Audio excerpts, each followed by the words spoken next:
Hello students, welcome back.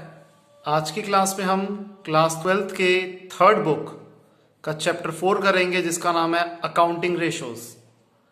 Accounting ratio हमारा बहुत important chapter है, क्योंकि ये चैप्टर हमारे प्रैक्टिकल्स में भी काफ़ी हाई वेटेज रखता है, प्लस जो हमारे थ्योरी एग्जाम्स हैं उसमें भी ये एक क्वेश्चन कंफर्म आता ही आता है इस टॉपिक का।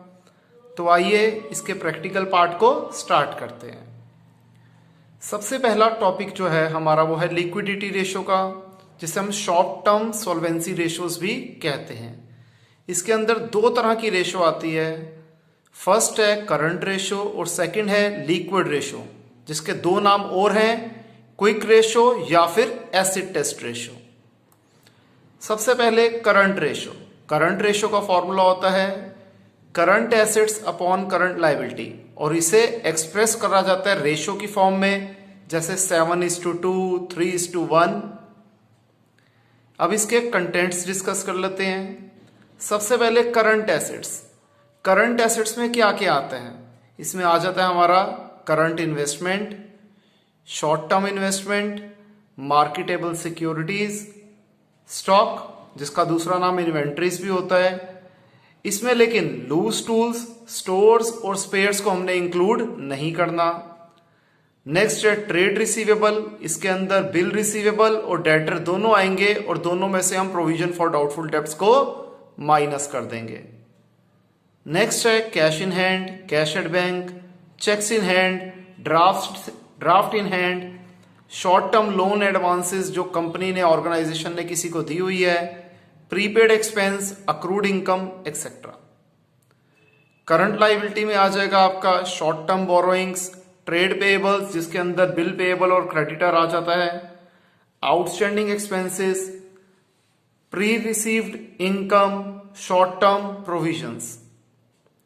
अब इसके साथ साथ कुछ हम छोटे छोटे फॉर्मूले भी, जिसे हम सब फॉर्मूला भी कहते हैं, वो यूज होते हैं क्वेश्चंस के अंदर, उसे भी समझ लेते हैं, याद कर लेते हैं। क्योंकि फॉर्मूले अगर आपने इस चैप्टर में याद कर लिए तो ये चैप्टर बहुत ज्यादा आसान है।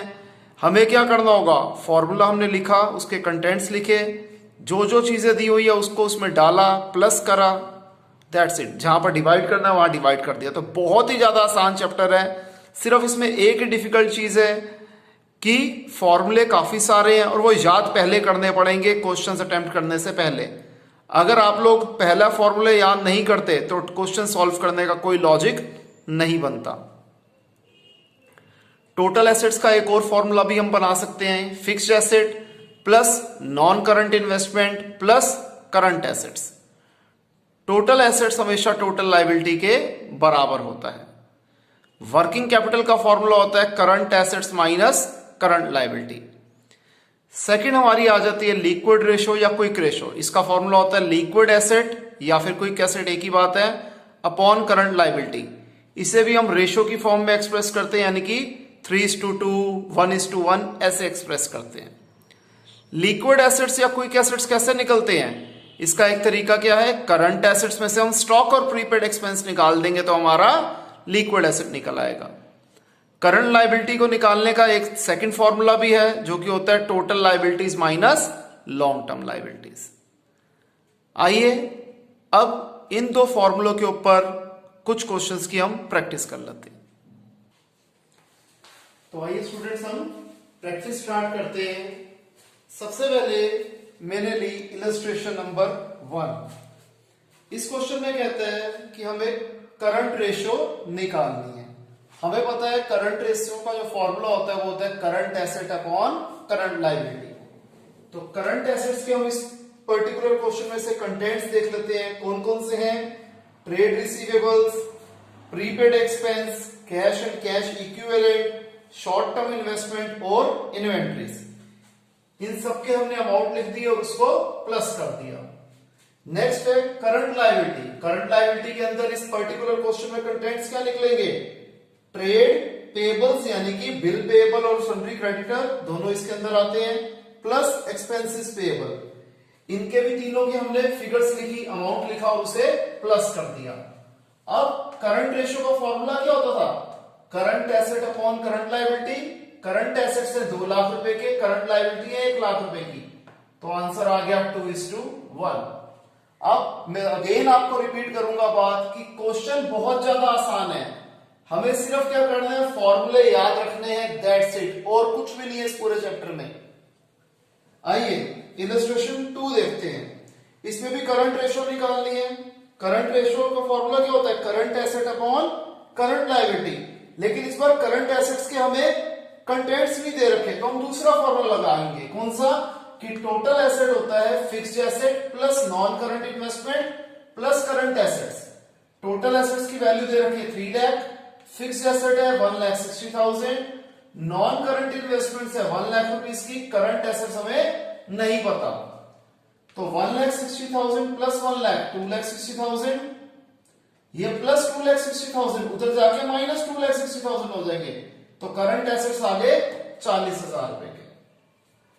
इसके बाद आपको पता है टोटल एसेट्स किसके बराबर होता है, टोटल लायबिलिटी, जिसके अंदर शेयर होल्डर फंड भी इंक्लूडेड होता है। अब तो हम टोटल लायबिलिटी की जगह क्या लिख सकते हैं, शेयर होल्डर फंड इस पर्टिकुलर क्वेश्चन के हिसाब से plus non current liability plus current liability.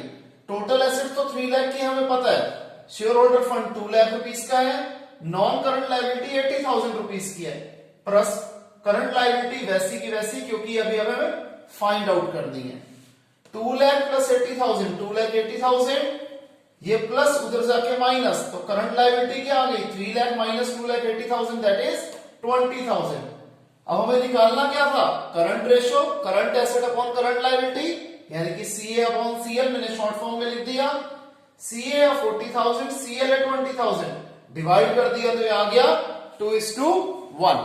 Clear, इसे कॉपी करें।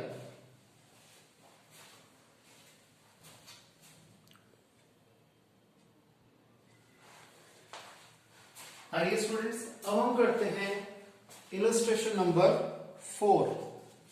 इलस्ट्रेशन नंबर 4 में कहता है हमें करंट एसेट्स दे रखे हैं 5,25,000 के, इन्वेंट्रीज जिसके अंदर लूज टूल्स इंक्लूडेड है 75,000, वर्किंग कैपिटल 2,25,000, हमें निकालना है करंट रेशो। करंट रेशो में यूज होता है करंट एसेट और करंट लायबिलिटी।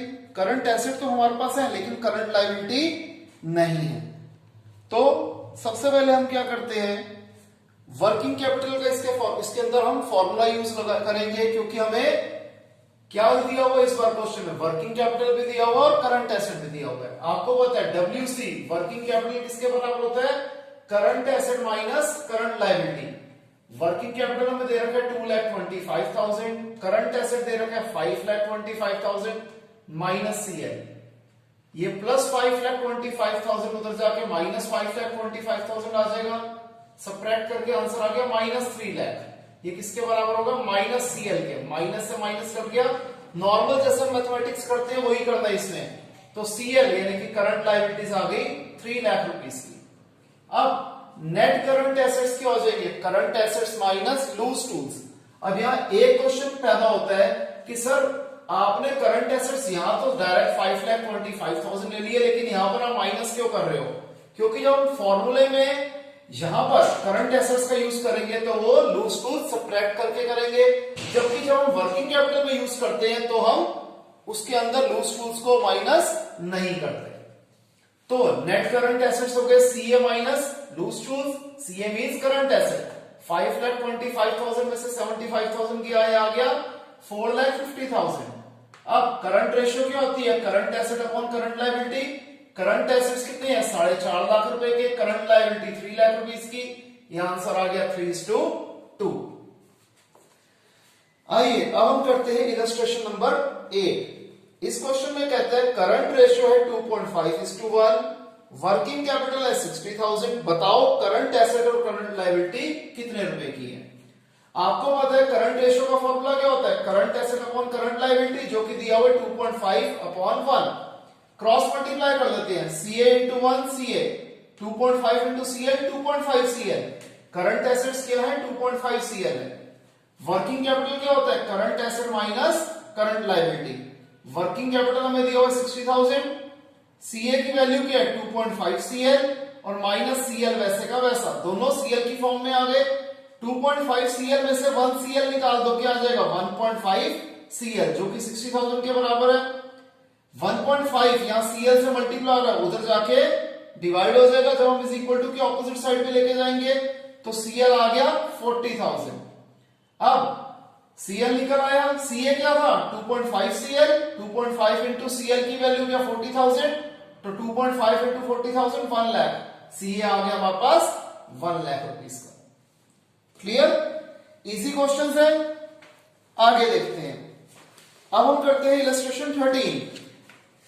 जो इलस्ट्रेशन स्किप करवा रहा हूं वो सारी की सारी आप घर में अटेम्प्ट करेंगे, और स्टिल अगर किसी को कोई डाउट आता है, जो क्वेश्चंस हम अभी अटेम्प्ट कर रहे हैं या फिर जो हमने स्किप करे हैं, वो सारे हम लाइव क्लास में डिस्कस करेंगे। इस क्वेश्चन में कहते हैं कि करंट एसेट्स हैं 6 लाख रुपीस के, करंट लायबिलिटीज हैं 4 लाख रुपीस की।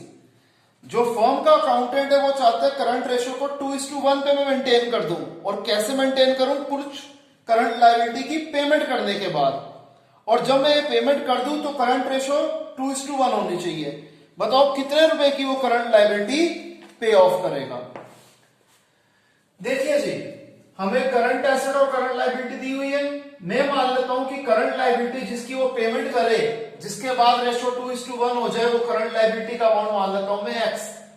अब मैंने यहां शॉर्ट में लिखा है CAAP, यानी कि करंट एसेट आफ्टर पेमेंट, क्या हो जाएगा 6 lakh minus X, 6 lakh minus X, क्योंकि जो करंट लायबिलिटी की पेमेंट करेंगे किससे करेंगे, आइदर कैश और बैंक से, तो हमारा करंट एसेट तो रिड्यूस होगा ही होगा।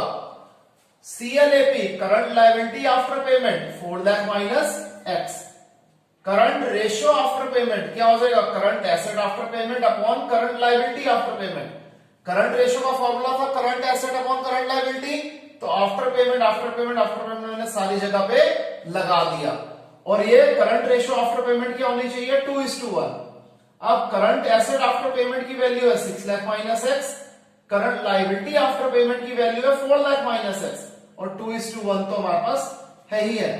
Cross multiply 6 lakh minus X into 1, 6 lakh minus X, 4 lakh minus X into 2, 4 lakh into 2 8 lakh, minus X into 2 minus 2X, 6 lakh वैसे का वैसा। अब नॉर्मल मैथमेटिक्स कर रहा हूं, 8 लाख वहां जाके माइनस 8 लाख, माइनस 2X वैसे का वैसा, माइनस X उधर जाके plus X, minus 2 lakh is equal to minus X, minus से माइनस कट गया, X आ गया 2 लाख रुपीस, यानी कि 2 लाख रुपए की करंट लायबिलिटी की पेमेंट करने के बाद अकाउंटेंट जो है अपने ऑब्जेक्टिव में कामयाब हो जाएगा, और करंट रेशियो बन जाएगी 2:1। इसका जो अगला क्वेश्चन है उसमें क्या ट्विस्ट है, सिर्फ कि हमें करंट एसेट दे रखे हैं, करंट लायबिलिटी दे रखी है। अब अकाउंटेंट चाहता है कि वो करंट रेशियो को मेंटेन करे 2:1 पे। कैसे, सॉरी 2:1 पे मेंटेन करे, तो बताओ हमें करंट लायबिलिटी और वर्किंग कैपिटल दोनों ही चीजें after and before the payment क्या होगी। तो इस क्वेश्चन में बच्चे कंफ्यूज हो जाते हैं, ये भी मैं करवाता हूं, पहले अब ये कॉपी कर दीजिए।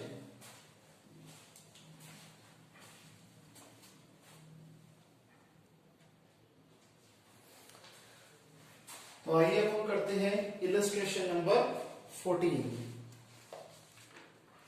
इसमें कहता है फर्म के पास करंट एसेट्स हैं 3 लाख रुपीस के। अब इन्होंने 60,000 की करंट लायबिलिटीज की पेमेंट कर दी, और ये पेमेंट करने के बाद करंट रेशियो है 2:1।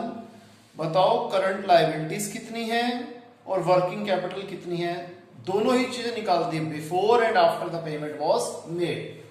हमें दिया हुआ है करंट एसेट्स नॉर्मल, तो यानी कि करंट एसेट बिफोर पेमेंट है ₹3 लाख, मैंने मान लिया करंट लायबिलिटी बिफोर पेमेंट है X रुपीस, तो करंट एसेट आफ्टर पेमेंट क्या हो जाएगा, 60,000 की पेमेंट करी है, 3 लाख माइनस 60,000 दैट इज 2,40,000, और करंट लायबिलिटी आफ्टर पेमेंट हो गई X माइनस 60,000।